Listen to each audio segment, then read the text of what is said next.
My roommate keeps sleepwalking and whispering my name. I don't have a roommate. It started 3 weeks after I moved into my new apartment. I was getting a good deal. A one-bedroom in an older building downtown, rent-controlled and spacious by city standards. In this economy, that was unheard of. Mrs. Chen, my landlady, had seemed relieved when I signed the lease, even rushing the paperwork as if afraid I'd change my mind. "Good to have someone stay for once," she muttered. I should have asked why, but I didn't. In this housing market, you don't question good fortune. For the first few weeks, everything was fine, normal. I arranged my furniture, hung pictures, established my routine. I was starting to feel settled, like I finally belonged somewhere. Then came that first night. I woke around 3 a.m. to the unmistakable sound of footsteps in my living room. Soft, shuffling steps, slow, meandering. They paused every few seconds, then resumed as if whoever or whatever was walking wasn't sure where they were going. My stomach tightened. Maybe it was just the apartment settling. Old buildings made noise, right? But then, Marcus. My name, whispered, drawn out like someone talking in their sleep. I went cold. The voice was close, too close, just outside my bedroom door. I reached for my phone, my fingers trembling as I fumbled in the dark, ready to dial 911. Then, the shadow. A shape in the gap beneath the door. A person, standing, breathing. I couldn't move, couldn't think. Then, as suddenly as it came, it was gone. When I finally found the courage to open the door, there was nothing there. The front door was still locked, chain in place. The windows were shut. I was alone. At least I thought things escalate. 2 nights later, I woke to the sensation of someone sitting on my bed. The mattress dipped. A warm weight pressed against my side. Fingers, cold, so cold, brushed against my arm. "Marcus," the whisper came again. "You need to wake up." I bolted upright, gasping. My hands struck empty air. The weight was gone. I started sleeping with the lights on. I installed a security camera in my living room that sent feeds directly to my phone. Nothing ever showed up. Then came the night I woke up to the sound of someone rummaging through my kitchen drawers. Clink, clatter, silverware shifting. I grabbed my phone, opened the camera app. Nothing. Then, "Marcus," the voice, from the kitchen. "I can't find it." I stayed in bed, frozen, listening. An hour later, the noise stopped. The next morning, I found my kitchen drawers all open. Utensils rearranged in bizarre, intricate patterns on the counter.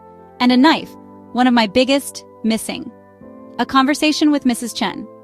Mrs. Chen's expression darkened when I mentioned the strange occurrences. "The previous tenant," she hesitated. "He had problems, mental health issues. He thought he had a roommate, someone walking around at night." A chill ran through me. "What happened to him?" She looked away. "He moved out, said he couldn't stay anymore. I found the apartment in a state." She hesitated before adding, "There was blood." I felt like the floor had dropped out from beneath me. Did he hurt someone?" She pressed her lips together. "The police report said self-inflicted wounds." Then, quieter. "He kept saying his roommate made him do it." It followed me. That night I checked into a hotel. I slept soundly for the first time in weeks, but at 4 a.m. I woke with a start. There it was again, the weight at the edge of my bed. Then, "Marcus." I froze. My breath caught in my throat. At the foot of the bed sat a young man, early 20s, gaunt, pale, dark circles under his eyes.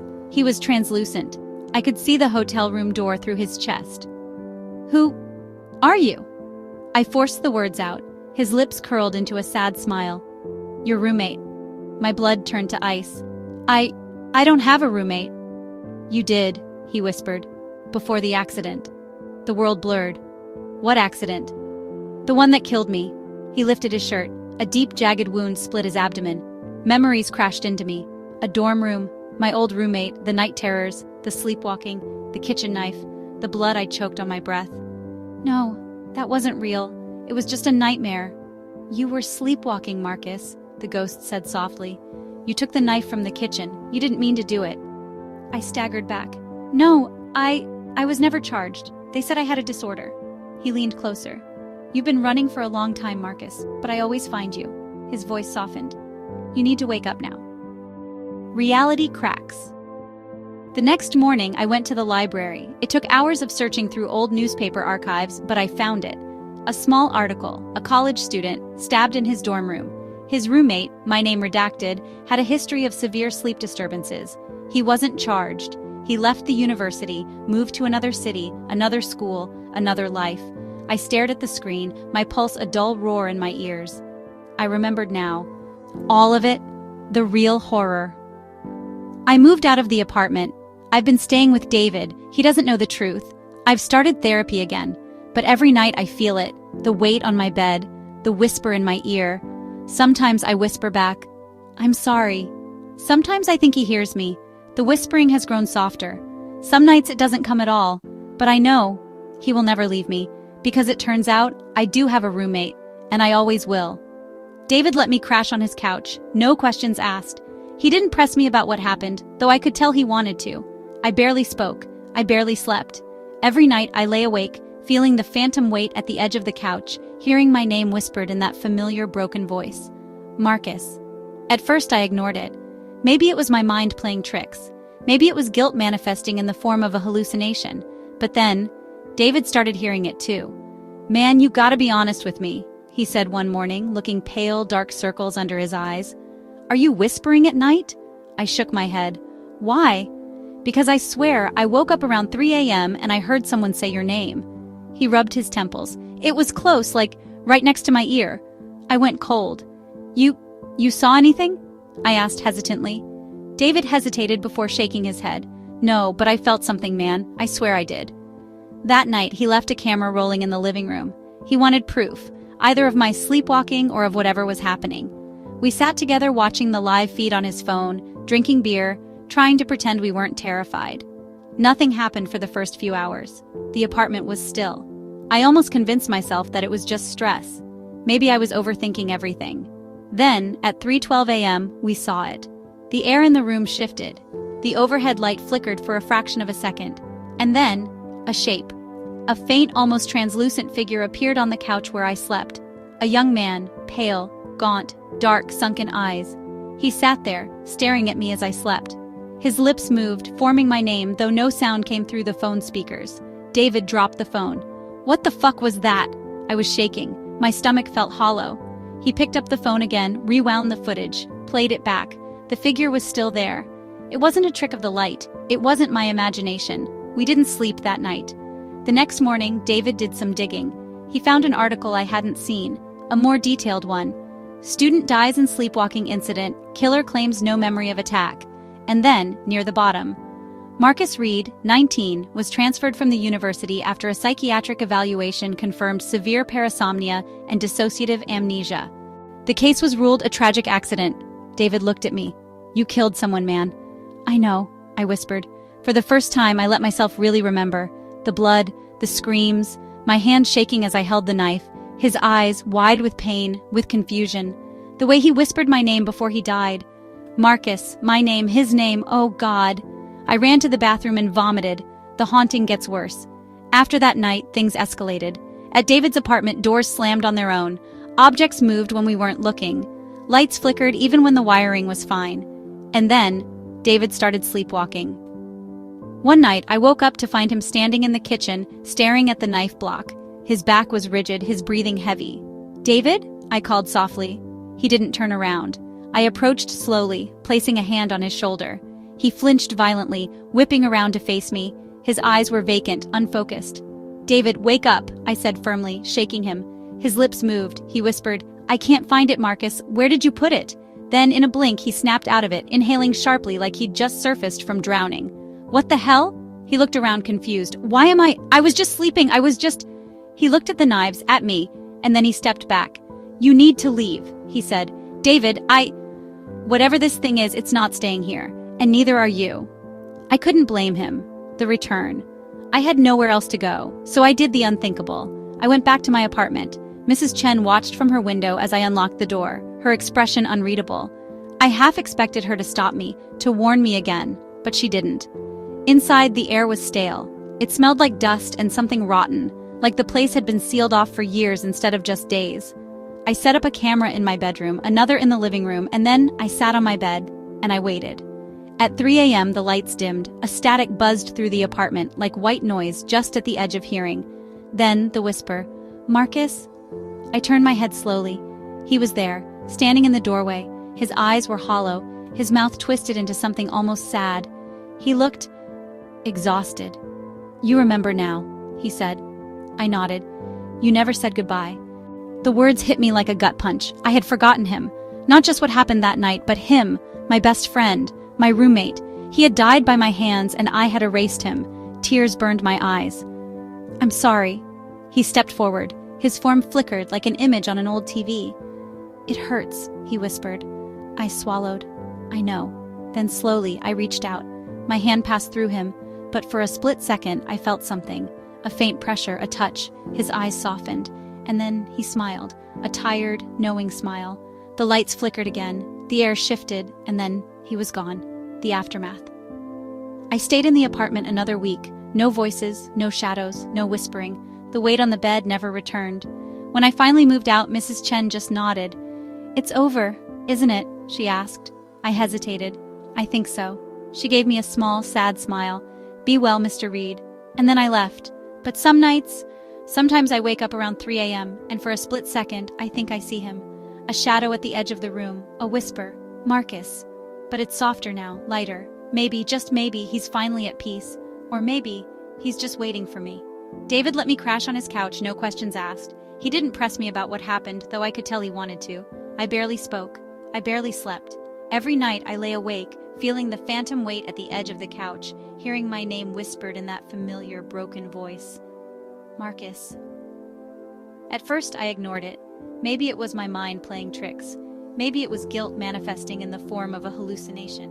But then, David started hearing it too. "Man, you gotta be honest with me," he said one morning, looking pale, dark circles under his eyes. "Are you whispering at night?" I shook my head. "Why?" "Because I swear, I woke up around 3 a.m. and I heard someone say your name." He rubbed his temples. "It was close, like right next to my ear." I went cold. You saw anything?" I asked hesitantly. David hesitated before shaking his head. "No, but I felt something, man. I swear I did." That night he left a camera rolling in the living room. He wanted proof, either of my sleepwalking or of whatever was happening. We sat together watching the live feed on his phone, drinking beer, trying to pretend we weren't terrified. Nothing happened for the first few hours. The apartment was still. I almost convinced myself that it was just stress. Maybe I was overthinking everything. Then, at 3:12 a.m., we saw it. The air in the room shifted. The overhead light flickered for a fraction of a second. And then, a shape. A faint, almost translucent figure appeared on the couch where I slept. A young man, pale, gaunt, dark, sunken eyes. He sat there staring at me as I slept. His lips moved, forming my name, though no sound came through the phone speakers. David dropped the phone. "What the fuck was that?" I was shaking. My stomach felt hollow. He picked up the phone again, rewound the footage, played it back. The figure was still there. It wasn't a trick of the light. It wasn't my imagination. We didn't sleep that night. The next morning, David did some digging. He found an article I hadn't seen, a more detailed one. "Student dies in sleepwalking incident, killer claims no memory of attack." And then, near the bottom, Marcus Reed, 19, was transferred from the university after a psychiatric evaluation confirmed severe parasomnia and dissociative amnesia. The case was ruled a tragic accident. David looked at me. "You killed someone, man." "I know," I whispered. For the first time, I let myself really remember. The blood, the screams, my hands shaking as I held the knife, his eyes wide with pain, with confusion, the way he whispered my name before he died. Marcus, my name, his name. Oh, God. I ran to the bathroom and vomited. The haunting gets worse. After that night, things escalated. At David's apartment, doors slammed on their own. Objects moved when we weren't looking. Lights flickered even when the wiring was fine. And then, David started sleepwalking. One night, I woke up to find him standing in the kitchen staring at the knife block. His back was rigid, his breathing heavy. "David?" I called softly. He didn't turn around. I approached slowly, placing a hand on his shoulder. He flinched violently, whipping around to face me. His eyes were vacant, unfocused. "David, wake up," I said firmly, shaking him. His lips moved. He whispered, "I can't find it, Marcus. Where did you put it?" Then, in a blink, he snapped out of it, inhaling sharply like he'd just surfaced from drowning. "What the hell?" He looked around, confused. "Why am I was just sleeping. He looked at the knives, at me, and then he stepped back. "You need to leave," he said. "David, whatever this thing is, it's not staying here, and neither are you." I couldn't blame him. The return. I had nowhere else to go, so I did the unthinkable. I went back to my apartment. Mrs. Chen watched from her window as I unlocked the door, her expression unreadable. I half expected her to stop me, to warn me again, but she didn't. Inside, the air was stale. It smelled like dust and something rotten, like the place had been sealed off for years instead of just days. I set up a camera in my bedroom, another in the living room, and then I sat on my bed, and I waited. At 3 a.m. the lights dimmed. A static buzzed through the apartment, like white noise just at the edge of hearing. Then the whisper, "Marcus." I turned my head slowly. He was there, standing in the doorway. His eyes were hollow, his mouth twisted into something almost sad. He looked exhausted. "You remember now," he said. I nodded. "You never said goodbye." The words hit me like a gut punch. I had forgotten him, not just what happened that night, but him. My best friend, my roommate. He had died by my hands and I had erased him. Tears burned my eyes. "I'm sorry." He stepped forward, his form flickered like an image on an old TV. "It hurts," he whispered. I swallowed. "I know." Then slowly I reached out, my hand passed through him, but for a split second I felt something, a faint pressure, a touch. His eyes softened, and then he smiled, a tired, knowing smile. The lights flickered again, the air shifted, and then he was gone. The aftermath. I stayed in the apartment another week. No voices, no shadows, no whispering. The weight on the bed never returned. When I finally moved out, Mrs. Chen just nodded. "It's over, isn't it?" she asked. I hesitated. "I think so." She gave me a small, sad smile. "Be well, Mr. Reed." And then I left. But sometimes I wake up around 3 a.m., and for a split second I think I see him, a shadow at the edge of the room, a whisper. "Marcus." But it's softer now, lighter. Maybe, just maybe, he's finally at peace. Or maybe he's just waiting for me. I moved out, got a new place, a fresh start. No shadows, no whispers, no ghosts. For a while I almost convinced myself it was over. Almost. Then the text started. Unknown number, 3:12 a.m., unknown. "Do you remember me?" I stared at the screen, my heart hammering. A prank, a wrong number, I didn't respond. Then a second message, unknown. "You left me behind, Marcus." My fingers felt numb as I typed back. "Me. Who is this?" "Unknown. You know who I am." I dropped the phone. Because I did know. Marcus was dead. But he wasn't gone. The haunting evolves. The next few days, my phone kept buzzing. Messages at exactly 3:12 a.m. The same words over and over. "Do you remember me?" The same creeping dread filled me, like fingers crawling up my spine. Then one night, the messages stopped. Silence. And somehow, that was worse. Because that's when he came back. A visitor in the dark. I woke up gasping. The room was cold. Not just chilly. Freezing. My breath fogged in front of me, and then I heard it. A soft rustling, like someone shifting their weight at the foot of my bed. I didn't move, didn't breathe. Then a whisper. "Marcus!" The same voice, but closer. I squeezed my eyes shut. It wasn't real. It wasn't real. It wasn't... The mattress dipped. Someone was sitting on the edge of my bed. I could feel it. My pulse pounded. My body was frozen in place, locked in terror. And then a weight on my chest, a cold pressure, like hands pressing down. I couldn't breathe, couldn't move. I had to look. I opened my eyes, and there he was. Marcus, pale, hollow. His eyes were black pits, swallowing the dim glow of the room. His mouth moved, but his voice didn't match. It was distorted, garbled, wrong. "You never said goodbye." Then everything went black. The mark.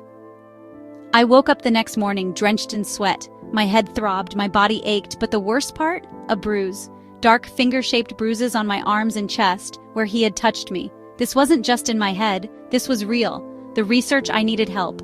I searched for anything about spirits, hauntings, unfinished business, found a forum for paranormal investigators, posted my story. The responses came fast. One message stood out. User, seeker of truth. He's not just haunting you, he's attached to you. He won't stop until you give him what he wants.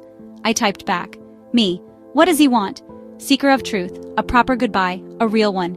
Not just guilt, not just remembering. He needs closure. Closure.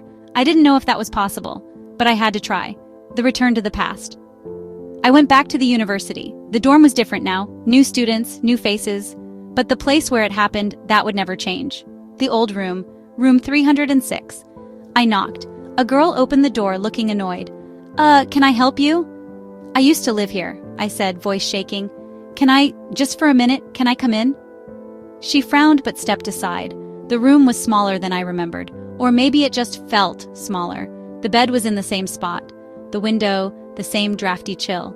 I closed my eyes, took a deep breath, then whispered, "I'm sorry, Marcus." A soft gust of wind brushed past me, and then silence. The final message. That night I checked my phone. No messages, no missed calls, just peace.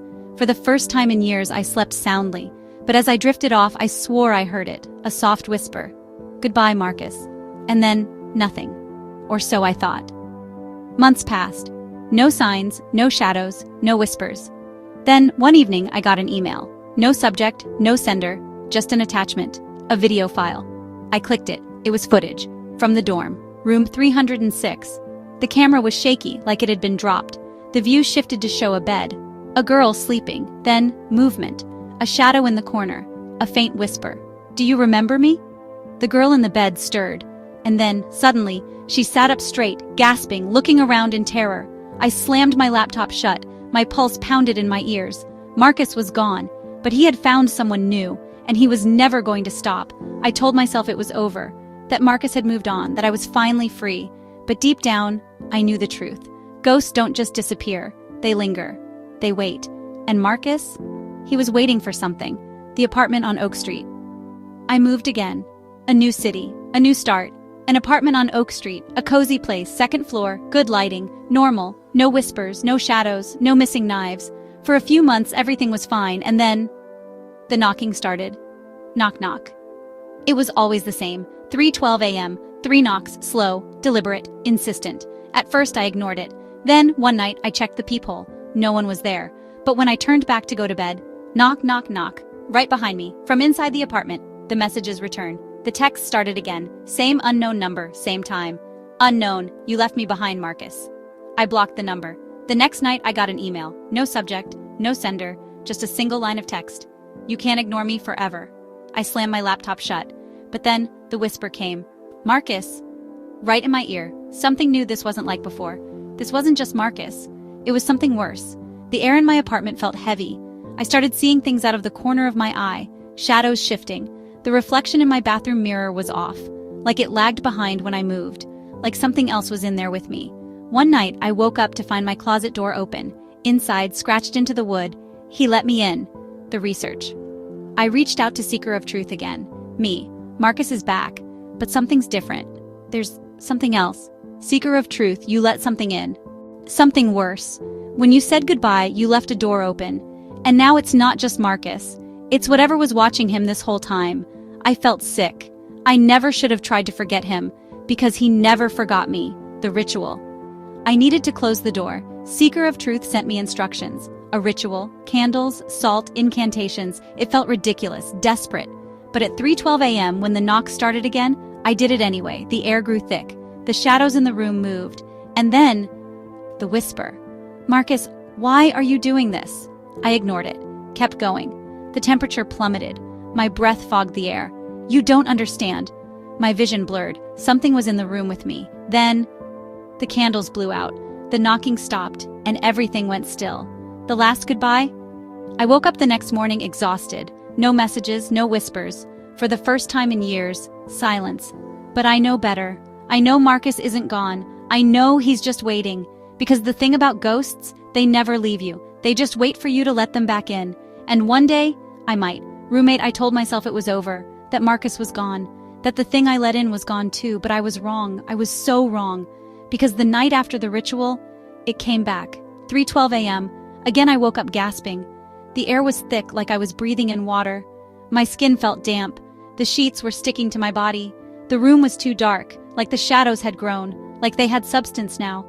I turned to my nightstand. The clock read 3:12 a.m., and then the knock. But this time, it didn't come from the door. It came from inside the walls, the scratching soft at first, fingertips dragging against the drywall, then harder, scraping, like nails raking against the wood. I covered my ears, but it was inside my head now, the whispers. "Marcus, wake up." "No," I squeezed my eyes shut. "Wake up, Marcus." "No, no, no, let me out." The walls start bleeding. A loud thud shook the wall behind my bed. I bolted upright. Another thud, then another. like something was inside, trying to break free. I turned on the light and staggered back in horror. My walls were bleeding. Thick, dark liquid oozed from the cracks, dripping onto the floor. The smell hit me next, coppery, rotten. I gagged. Then the wall split open. Something comes through. At first, it was just a crack. Then, fingers, long, too many joints, then an arm. It didn't belong to Marcus. I grabbed the baseball bat from under my bed. But what was I going to do? Fight a wall? The crack widened. A face pushed through, not human, not even close. It had no eyes, just empty, gaping sockets that dripped darkness. Its mouth, a wide, jagged grin stretching too far. It whispered my name. Marcus, you let me in. Running doesn't help. I ran, didn't even bother grabbing my keys, just bolted down the stairs in my bare feet. By the time I hit the street, my heart was hammering so hard I thought it would burst. I didn't stop running, didn't stop until I reached David's place. I banged on his door like a madman. He opened it, groggy, confused. And then he froze. His eyes went wide. Marcus, he whispered, what the hell is behind you? I turned. The street behind me was empty, but the shadow stretched from my feet, all the way back to my apartment, and it was moving on its own. The truth about Marcus David let me in, made me tea, told me I looked like I'd seen a ghost. He wasn't wrong. I told him everything. About Marcus, the accident, the haunting, the thing in the walls. And then David said something that made my blood run cold. Marcus, I remember now. You didn't just have a roommate in college. You had a twin brother. Memories I shouldn't have forgotten. The tea mug slipped from my hands, shattering on the floor. No. David nodded slowly. Your brother, your real roommate. You were both sleepwalkers. You both had night terrors. But one night, you didn't wake up in time. Flashes of memory hit me like lightning. Blood on my hands. A scream in the dark, a knife clattering to the floor, and my own face staring back at me. Except, he wasn't me, he was my brother. The final revelation. I staggered back. No, I don't have a brother. My parents never— David pulled out his phone, typed something, turned the screen toward me, a newspaper clipping. Tragic sleepwalking incident. Twin brothers, one dead, one institutionalized. My breath stopped, because there was a picture. And the boy in the photo, he had my face, and the name underneath? Deceased, Marcus Reed. I am not Marcus. I ran to the bathroom, looked in the mirror, my own reflection stared back, but it lagged. A fraction of a second behind. Then, it smiled at me, a sad, knowing smile, and whispered, "Wake up, Marcus." And the lights went out. I am not Marcus. Darkness swallowed the room. The air thickened, pressing against my chest like a suffocating weight. I couldn't move, couldn't scream. The reflection was still there, even though the lights were gone.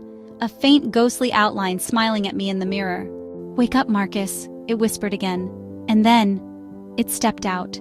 The mirror thing. It wasn't just a reflection anymore. It was real. And it was me, down to the last detail. Except its eyes were wrong. Too dark, too hollow. And its smile was stretched too far, skin straining like it was about to tear. I backed away. It stepped forward. "You need to wake up," it repeated, voice echoing like it came from deep underwater. I ran, out of the bathroom, into David's living room. But David, he wasn't there anymore. A different reality. The apartment had changed. The furniture was all wrong. The walls were the color of rotting meat. The doors, gone. Windows, bricked up, like I was never supposed to leave. I turned back. The thing wearing my face was still there, still smiling. "You've been dreaming too long, Marcus. It's time to wake up." The walls breathed. The ceiling dripped. The floor rippled like liquid. And then, it all shattered. The hospital room. I woke up in a bed. Bright white lights, a steady beeping, something cold on my arm, an IV drip. I wasn't in David's apartment anymore. I wasn't in any apartment. I was in a hospital. A nurse noticed me waking up. Her eyes widened. She rushed out calling for a doctor. My mouth was dry. My throat ached. I tried to sit up, but my body was weak. And then, a voice. Soft, familiar. "Marcus?" I turned my head. And my mother was sitting in the chair beside my bed. Her face was pale, her eyes red from crying.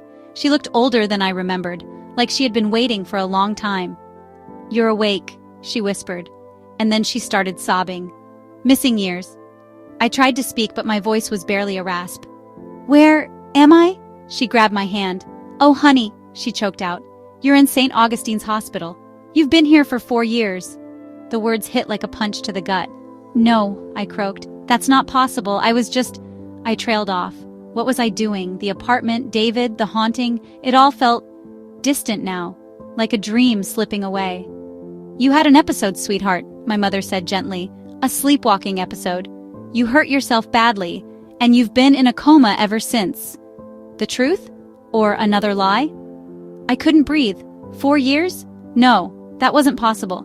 I had memories, clear memories, of moving into my apartment, of the haunting, of David, of the thing in the walls. That wasn't real, my mother said, like she could read my thoughts. None of it was real. My head throbbed. What about Marcus? I asked, voice trembling. My mother's expression darkened. You don't have a brother, sweetheart. My blood ran cold. I felt a hand on my shoulder. I turned my head. The doctor had arrived, and he had my face. A perfect copy, the same empty black eyes, the same too wide smile.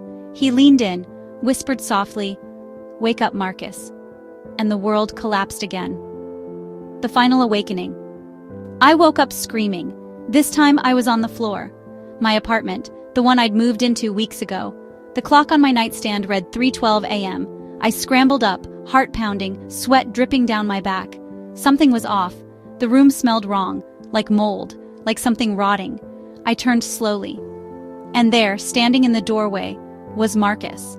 Or what was left of him, skin pale and stretched, eyes sunken and dark, blood seeping from the deep wound across his stomach. "You still don't get it, do you?" he rasped. "You've never woken up, Marcus. You never will." And then the walls started closing in, the shadows grew teeth, and the whispers became screams. There is no escape. I don't know what's real anymore. Every time I wake up, it just starts again. The apartment, the hospital, the mirror. It's a loop, a trap. Marcus won't let me go. And the worst part? I don't even know if I'm the real Marcus anymore, or if I ever was, because I know, that something else took my place, and I'm the one trapped now, forever, endless nightmare. I don't know how long I've been here.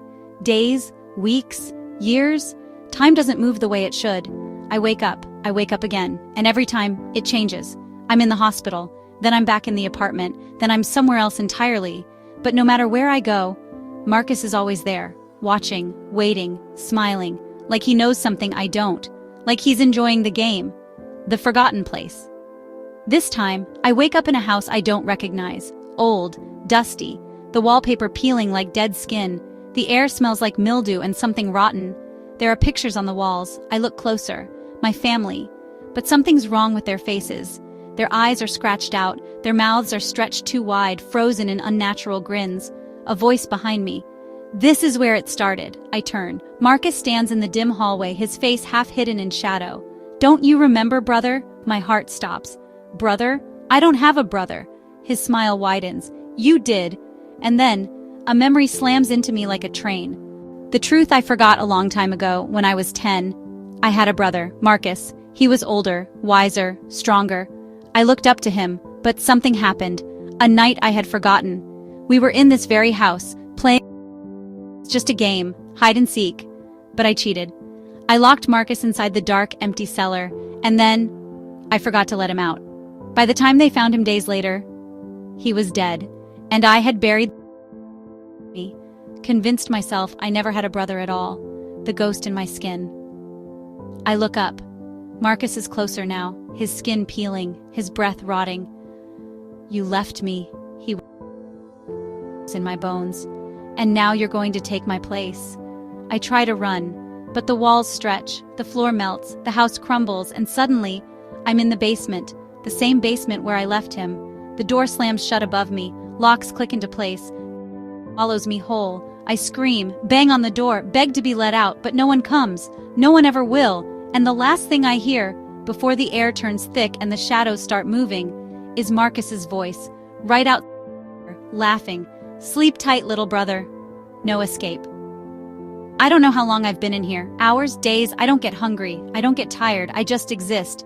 And sometimes, when I close my eyes, I see my own grinning at me and whispering, "Wake up, Marcus." But I never do. The mirror prison. I don't wake up.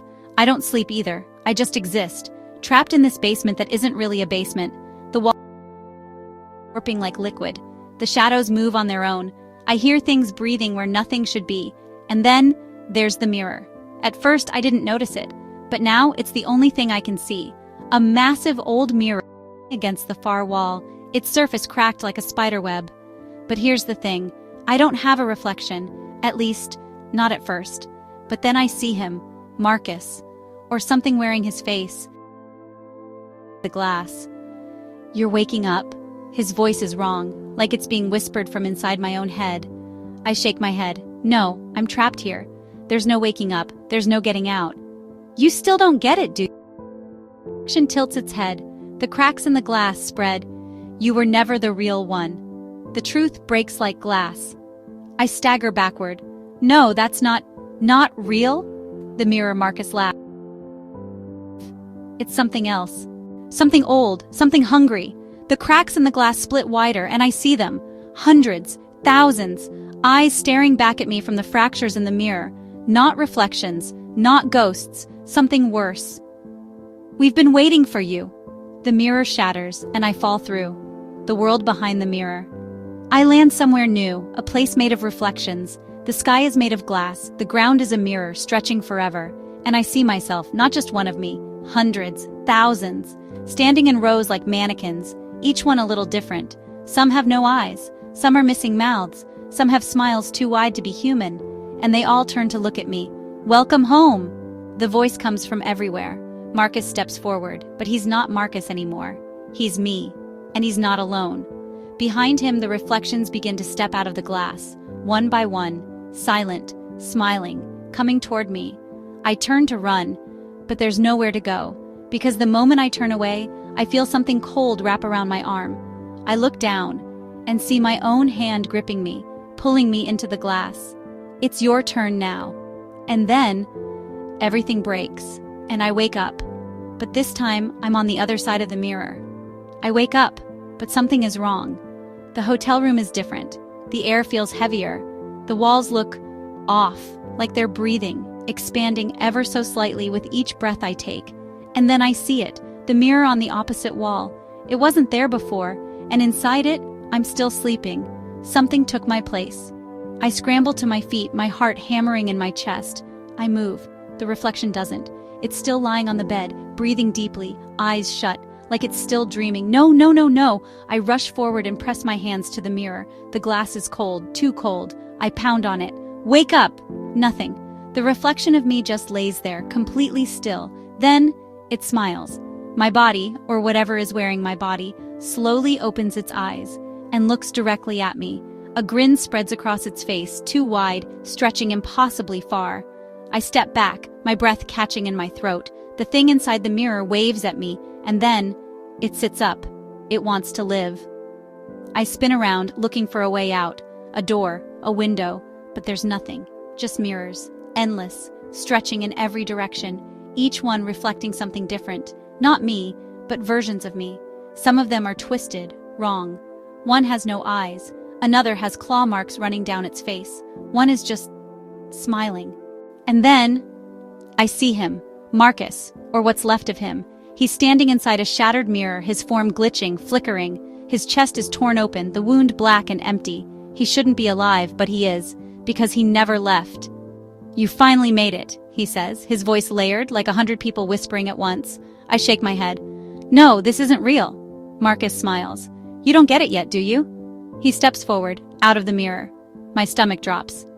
I never followed you, he says, his eyes locking onto mine. You followed me. The cycle never ends. I hear a sound behind me, a heartbeat, slow, rhythmic. I turn back to the mirror, and the thing in my reflection is standing now. It places its hand against the glass. I do the same, compelled by something I don't understand. The moment my palm touches the mirror, the world tilts. My vision blurs. I feel myself being pulled. I try to resist, but it's too late. Everything goes black.